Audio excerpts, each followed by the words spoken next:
It's so good for me to be here with Harold and Debbie Afflew. Harold and Debbie, Harold's daughter, the whole Afflew family are an absolute blessing to us, the Harris family. We love them. We love journeying in life with them. We love sharing ministry with them. Our churches geographically are just a stone's throw from one another. But more than that, our friendship is much closer and much deeper.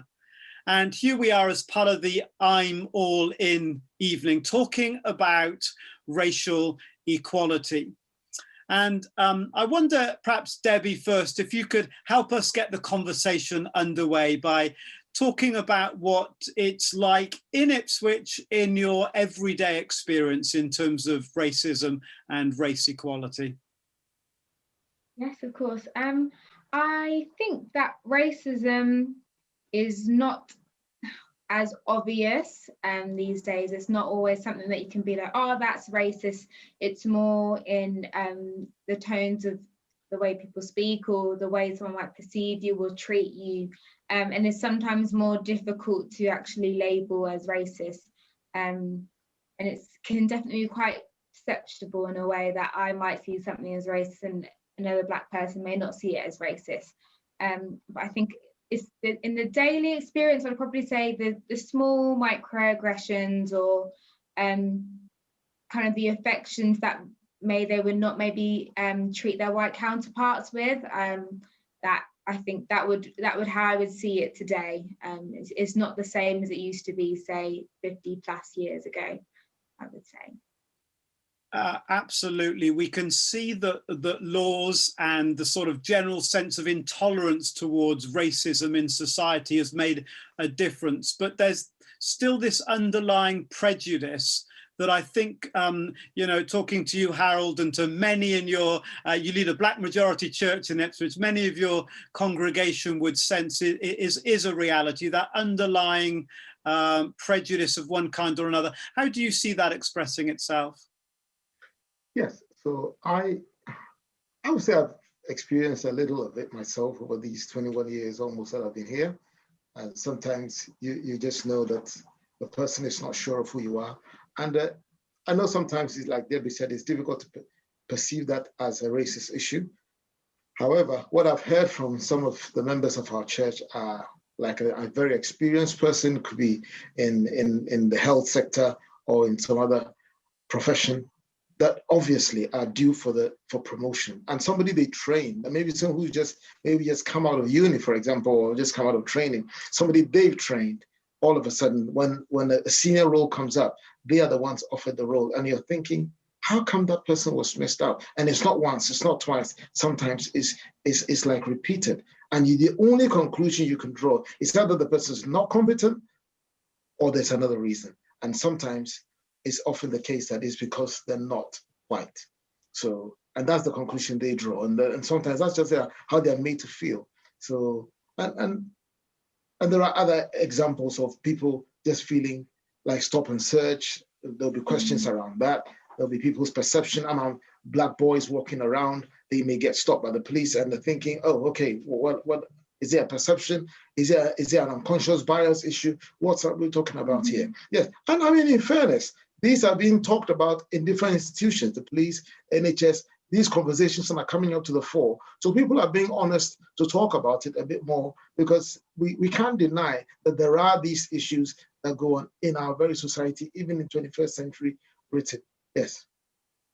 Absolutely. And those biases are a current reality, but they're fueled, I think, from our previous conversations you and I have had, fueled by our history that has developed a deep-rooted ways of looking at the world, ways of thinking about one another, and so on. Perhaps share some insights, Harold, about that, and that gets played out in the present. We're seeing it being played out right now with the COVID vaccine.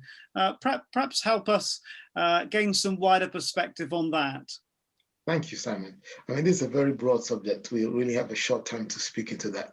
I would say that mindsets about any people group, if you get it wrong, you're likely to treat them wrong or relate to them wrongly. So if you see yourself as superior to any race, you will treat them as inferior to you.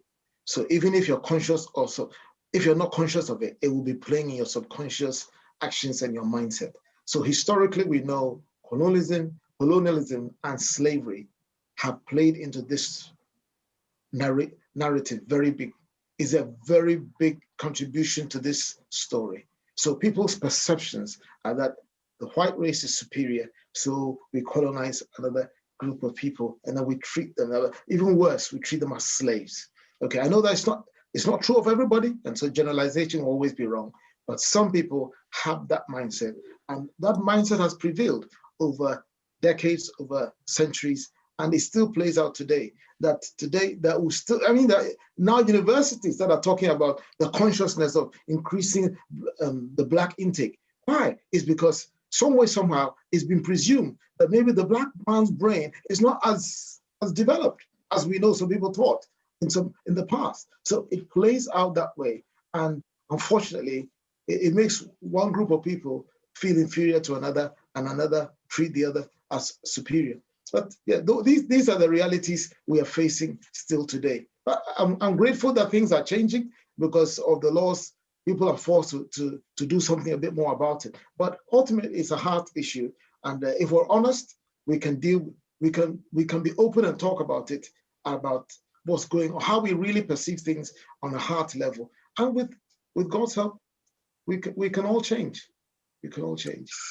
Absolutely, it is absolutely a heart issue, and I have no hesitation in saying it's the white people's responsibility to take the initiative in this, to get it right in ways that so often we have got it wrong, and that perhaps leads us to think about why the conversation about race is so difficult. I think it's been difficult for people because of their overt prejudice, and hopefully we're seeing that change right across society.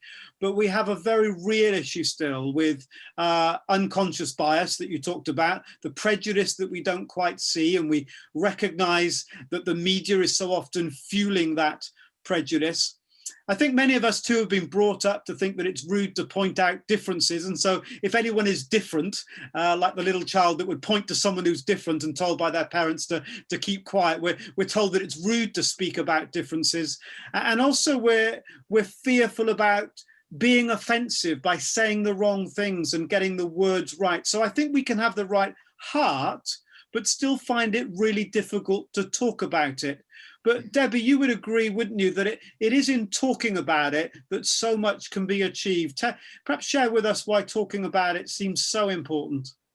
Yeah, I definitely agree with what you said. I think, as you said, opening up that opportunity to have those conversations helps people to learn, because sometimes it's simply a thing of people just don't know, and just asking questions and feeling comfortable and open enough to express how one truly feels, whether it's they feel that they are being treated differently or someone is unsure of their own unconscious biases. So I think the conversation is helpful for both sides. Yeah.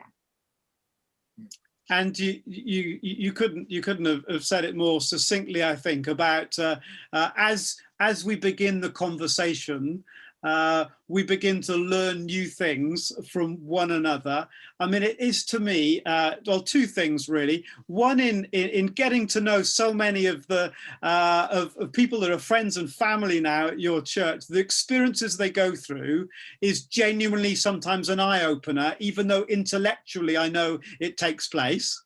And the second thing is just aghast, really, that the prejudice that kept Black people at a distance from white people so that they never integrated in our churches is, to me, absolutely a terrible reality that we're facing.